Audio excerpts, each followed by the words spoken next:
개인적으로 좀 이거 좀 위험한 시기가 오고 있는 것 같다라는 이미 버블이 저는 너무 많이 껴있기 때문에 이제 감내할 수 없는 수준에 다다른 인기의 신호라고 저는 봐요. 금리 인상이 지금은 타격이 되는 수준이 된 거다. 중요한 건 서초구가 전세가가 하락하고 있습니다. 전세가 하락은 매매가 하락의 전조현상이에요.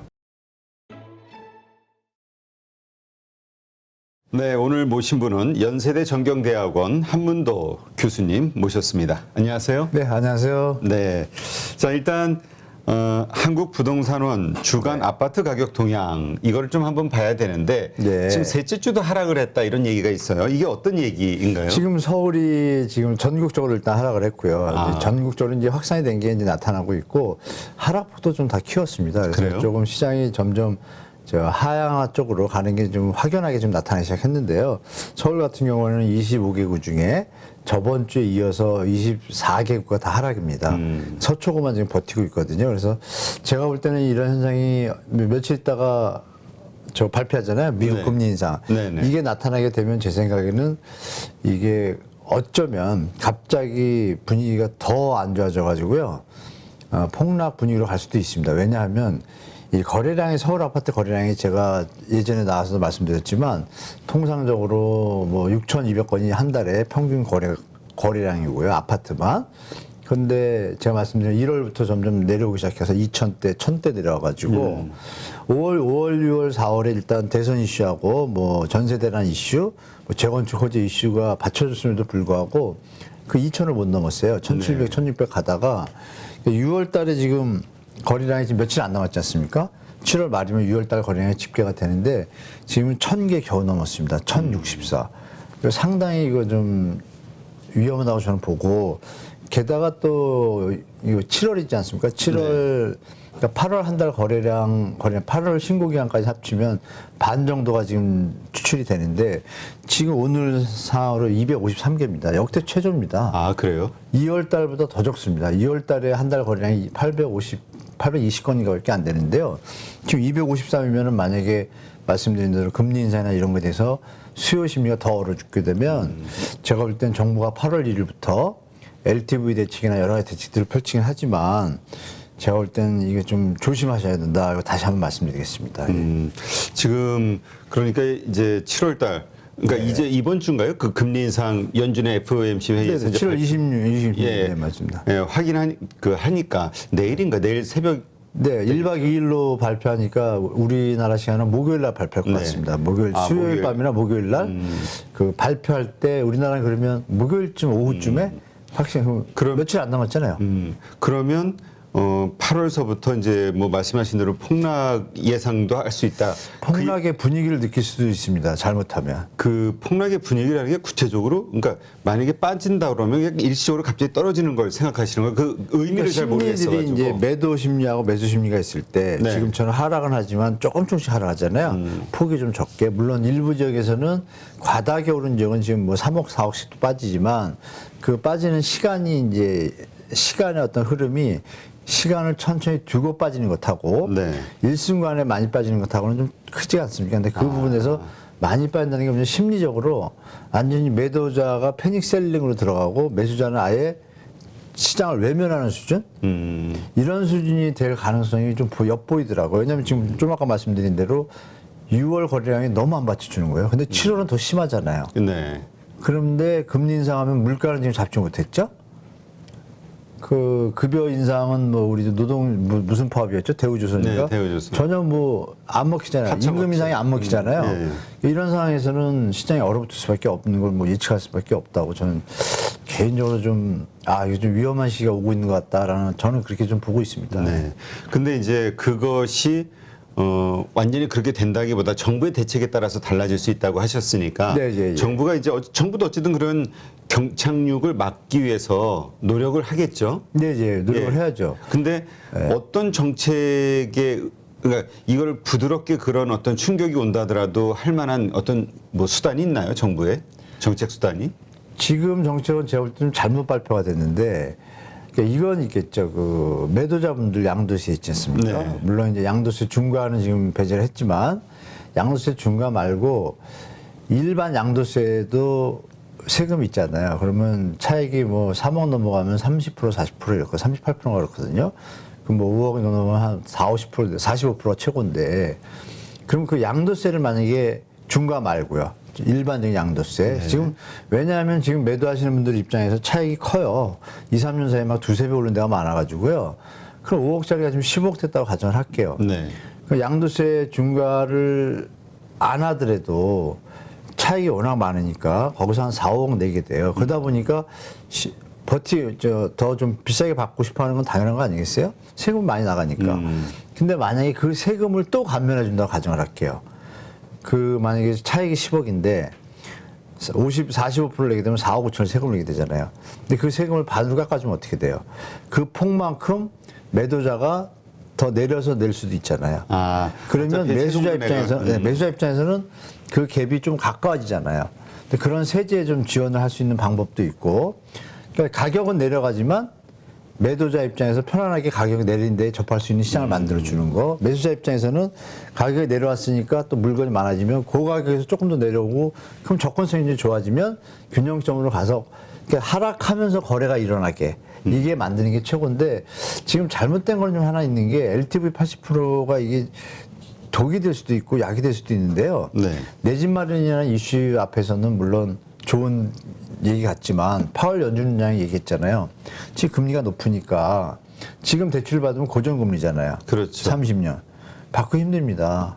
중도 특히 상환 수도 부동산 많아지고. 샀을 때. 예. 그러니까 금리가 내려간다면서 하는 게 맞잖아요. 그렇다면 지금은 그런 것보다는 어떤 취득세 감면도 막 확실히 해주고 지금 산다 그러면 어떤 다른 혜택들을 넣어줘야 되는데 대출 풀어가지고 집값을 안정시킨 적은 없어요. 다 폭등이지. 근데 이번엔 문제가 뭐냐면 대출 풀어서 가지고 만약에 2030 세대 분들이 집을 샀어요. 네. 샀는데 세 가지 시나리오가 있잖아요. 오를 수 있는 거, 그대로 가는 거, 내려가는 거 세 가지잖아요. 네. 그걸 오르는 거 가정할 때 지금 얼마나 오르겠어요? 더 이 가격에서 힘들거든요. 그렇죠. 그러면 이 가능성은 적잖아요. 비율이. 그럼 유지되는 거는 될 수도 있다는 생각이 들잖아요. 근데 하락할 가능성이 있다는 게 또 보이잖아요. 네. 근데 이 비중을 따져볼 때 지금 하락할 가능성이 더 많은 지금 상황이니까 이게 하락을 하게 되면 20% 자기 돈을 가지고 80%를 대출받아 샀다고 가정을 할게요. 20%가 주택가격이 내려간 다음에 회복하는데 만약 6, 7년 뭐 10년 간다고 가정하면 이건 파산이죠. 왜? 이자만 물게 되잖아요. 그렇죠. 집을 안 샀으면 그 돈이 안 나가잖아요. 네. 깡통집을 사게 되는 거니까 연준의장 말이 맞아요. 그래서 이 부분은 약인 것 같지만 이게 이걸로 인해서 집값을 떠받치면 파는 분들도 말씀드린 대로 적정 가격에 대한 이게 균형점이 되고 시장이 움직이는데 이걸 갭을 그냥 유지시켜 버린 거죠. 네. 그럼 계속 거래절벽이 오고 도움이 안 되고 취득세 감면은 좀 하는 것 같은데 그건 좀 괜찮다고 보고 보유자분들의 어떤 그 보유세를 합리적으로 한 건 좋은데 다주택자분들이 투기하는 분들이 좀 있잖아요. 네. 그분들을 또 너무 보호하는 형태로 가니까 이분들이 도리어 소형 임대사업자 제도를 좀 활성화한다 그러거든요. 이건 또 투기하라는 얘기예요. 그렇죠.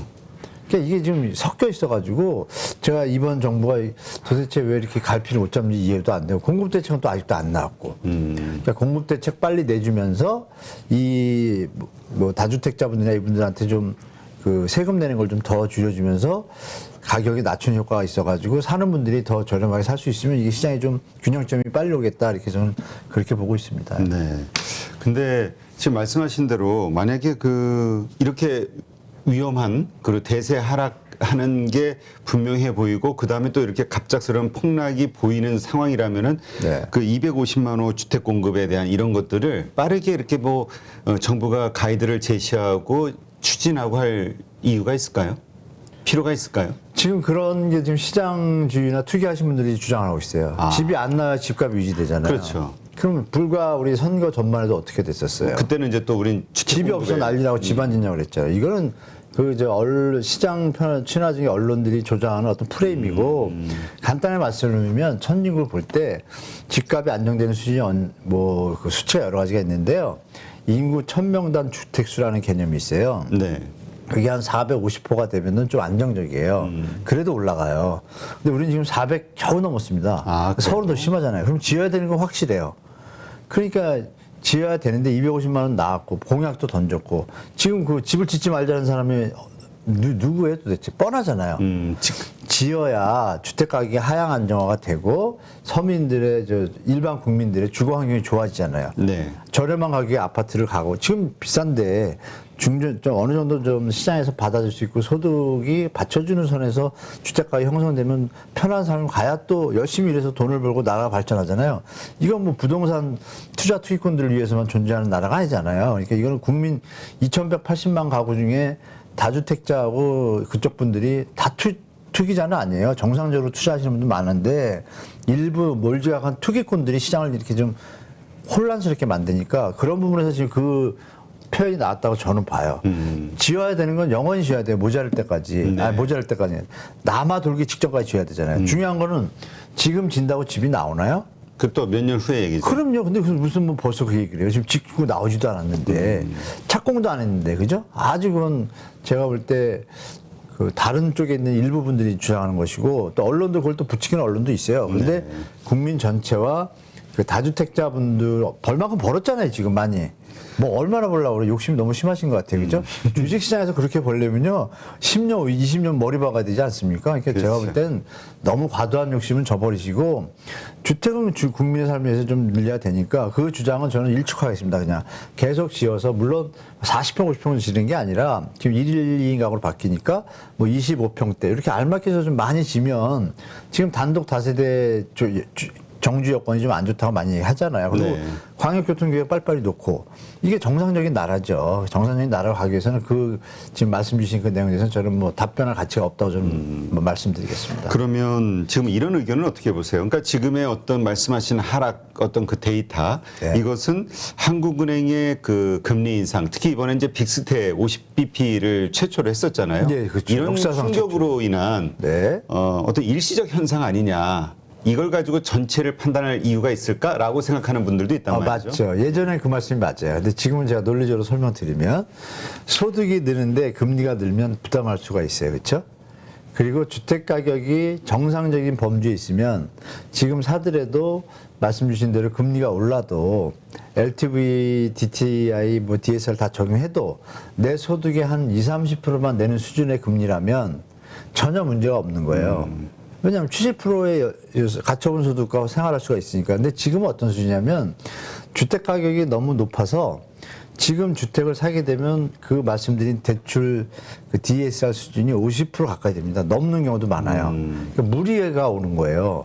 그러니까 금리 하나뿐이 아닌 게 아니라 다른 여건들이 안 좋은 상태에서 금리가 오르니까 그 수치가 어떤 결과로 나타나냐면 집을 샀을 때 생활이 유지가 안 되는 수치로 나타나게 되는 거예요. 만약에 금리가 낮으면 그 금액이 이자 부담이 줄면 그만큼 부담이 주니까 생활할 수가 있잖아요. 네. 근데 그 임계점에 와 있는 거예요, 지금. 임계점에 와 있기 때문에 시장도 거래량이 의외로 안 느는 것이고 LTV를 80% 푼다 그랬으니까 지금 계약을 해뒀다가 그렇죠? 잔금 받을 때 해도 되는데 지금 안 늘고 있잖아요. 네. 8월 1일부터 시행한다 그러는데 그래서 이런 걸 볼 때 예전하고 시장 상황이 다르다. 그러니까 예전의 금리는 그러니까 5%에서 10%로 예전에 금리 5%대였잖아요. 네. 지금 저금리잖아요. 바닥. 그렇죠. 근데 왜 이게 1%에서 2%로 이렇게 힘을 못 쓸까요? 이미 버블이 저는 너무 많이 껴있기 때문에 이제 감내할 수 없는 수준에 다다른 임기의 신호라고 저는 봐요.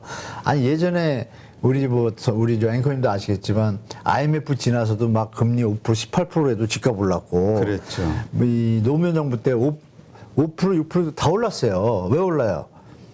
집값 가격이 5%를 내도 감내할 수 있는 수준의 범위에 있는 집값이었고 네. 지금은 집값 자체가 너무 높으니까 그때 5%보다 지금 2%가 더 무서운 상황이 된 거예요. 그러니까 이 논리로 가면은 지금 말씀하신 거는 그 당시엔 맞지만 지금은 전혀 시장 상황이 다르다. 이렇게 이미 버블이 정리해드리겠습니다. 충분히 너무 많이 껴 있다. 네, 계산하면 나옵니다. 만약에 10억짜리면요. 네.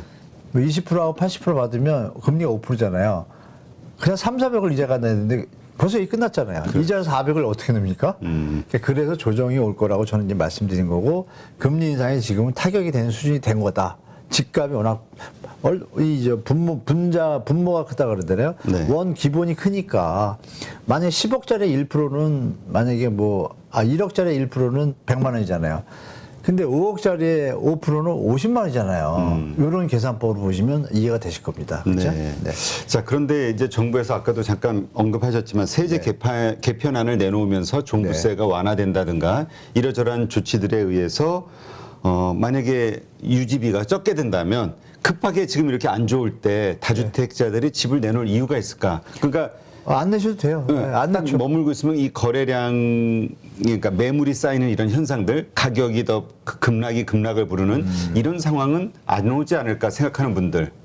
그 단편적으로 한쪽에서 이제 그쪽 분들이 자꾸 그런 식으로 이렇게 좀 묘하게 가짜 뉴스를 만드는데요. 제가 볼 때 가짜 그래요? 뉴스입니다. 왜냐하면 다주택자 그 매물 중과 유예를 풀었으니까 매물이 나오기 시작했잖아요. 그 네. 매물이 3개월 사이에 몇 개가 더 나왔냐면 서울만 말씀드리면 서울 아파트가 한 5천 개가 늘었습니다.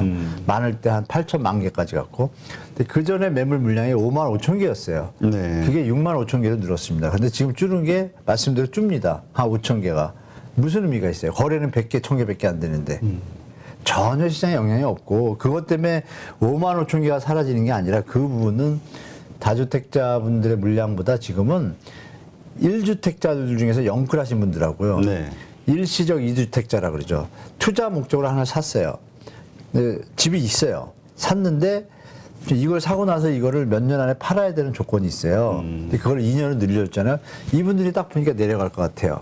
그러니까 다주택자라고 보기엔 좀 특이하죠. 2주택자인데 일시적 2주택자. 이분들이 팔면 양도세가 비과세예요. 네. 그걸 윤석열 정부 풀었잖아요. 네. 그분들이 지금 팔 거 아니야.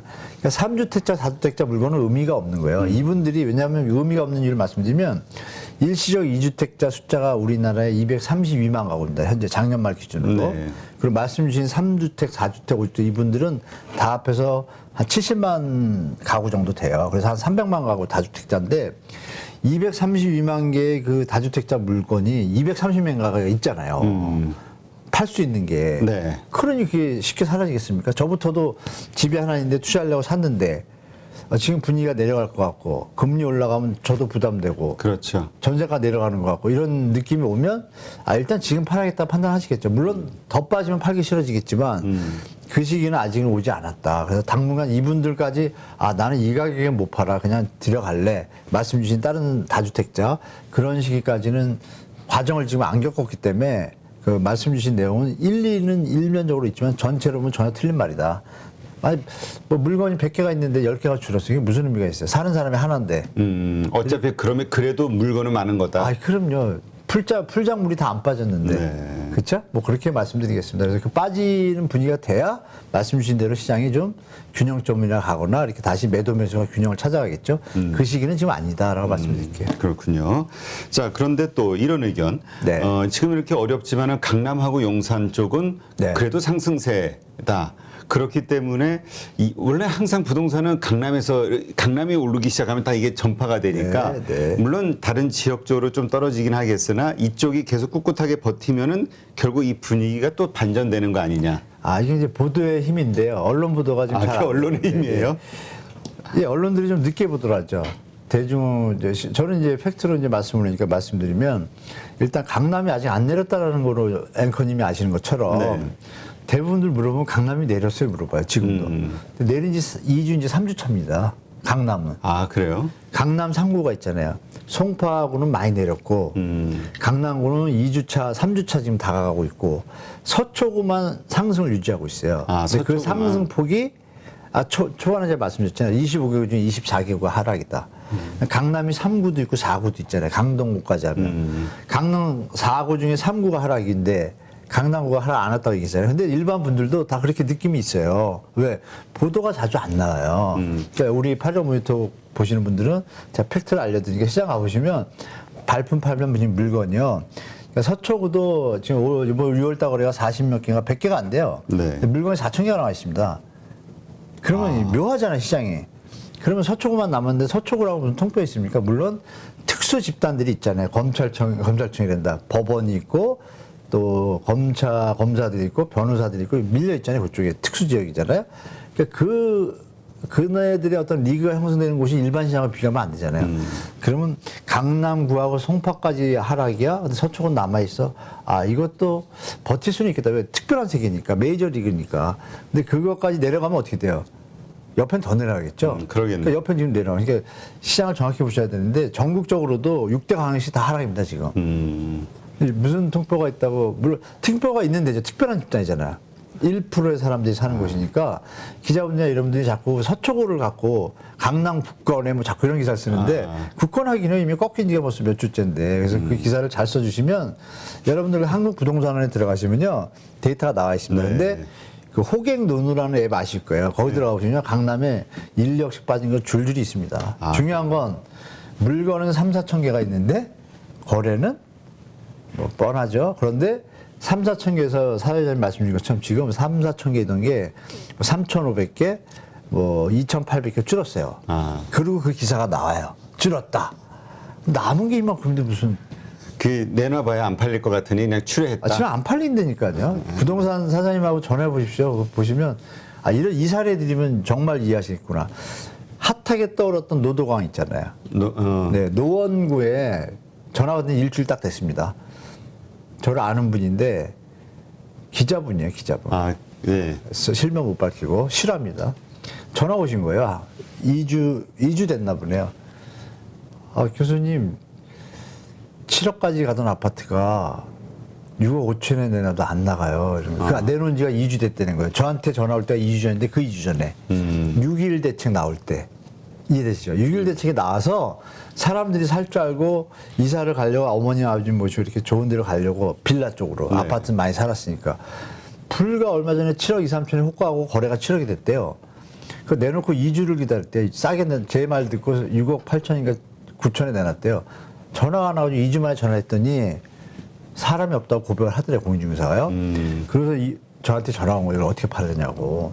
그리고 그 2주 뒤도 제가 통화하고 2주 안에 힘들게 지내다가 제가 과감하게 얘기했습니다. 지금 안 팔린다. 물건을 봐라. 거의 거래량이 한두 개인데 물건 이 스토리예요. 그래서 그분이 결국은 이 얘기를 노출할 때는 6억 5천 더 밑으로 과감하게 가지고 그러니까 사는 거야 하나. 아주 그러니까 금매면 아니면 안 사요. 금매. 네, 사람들이 진짜 부담되니까 뭐 그렇게 시장이 돌아가고 있다. 노원도 그런데 강남은 지금 막 많이 내려가지는 않았지만 이제 시작됐잖아요. 다른 구들은 이미 1월부터 시작됐고 강남은 한 3주 전부터 시작됐고 성파는 한 4, 5개월 전부터 하락하기 시작했고 흐름이 전혀 이어지잖아요. 서초구도 상승폭이 0.05에서 0.04, 0.5 이러다 0.2, 0.02, 3 여기서 버티고 있거든요. 이게 꺾이는 거죠. 근데 중요한 건 서초구가 전세가가 하락하고 있습니다. 전세가 하락은 매매가 하락의 전조현상이에요. 그러니까 물건은 많고 거래가 한두 개 되는데 신고가고 버틴다. 근데 서초구의 통계 중에 버티는 게 뭐냐면 서초구에도 뭐 200세대, 300세대짜리 있잖아요. 네. 근데 통계 잡을 때 그 통계가 다 300세대 이상의 대단지만 잡아요. 그러니까 사람들이 지금 서초구에 살고 싶은데 200세대도 살만 하거든요. 거기는 통계 안 들어와요. 근데 거긴 다 하락이에요, 지금.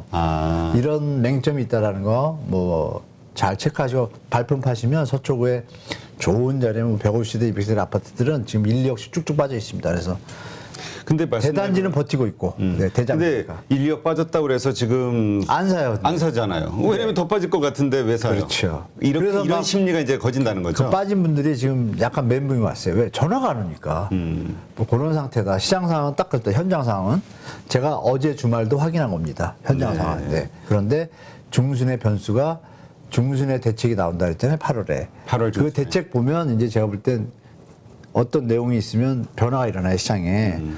근데 그 변화가 일어났을 때 어떻게 될지 보는 것도 중요한 관점이다라고 말씀드릴게요. 네. 그러니까 교수님 말씀은 이게 연착륙이 되기 위해서는 낮은 가격이라도 자꾸 거래가 될 수 거래가 있는 돼야죠. 네. 그런 어떤 대책이 나와야 되는데 그러지 않을 경우에는 폭락이 더 가속화될 수도 있다. 네. 그러니까 이런 거죠. 뭐냐면 정책을 딱 던졌어요. 던졌는데 집값 떠받치겠다, 집값 오르겠다. 왜냐면 LTV 80%니까 매수자가 늘어나잖아요. 아까 그 컨설팅 했던 그분도, 전에 기자분 그분도, 대출 늘어나면 살 사람이 많으니까 값 올려야지 이런 생각 갖고 있는 거예요, 매도자가. 네. 그런데 아까 말씀드린 것처럼 지금 금액이 너무 비싸서 부담되는 수준에서 생각보다 수요가 안 생기면 그분들이 또 멘붕에 빠지죠. 이거 뭐지? 대출이 늘어났는데도 예전 같으면 막 불이 나야 되잖아요. 그죠? 네.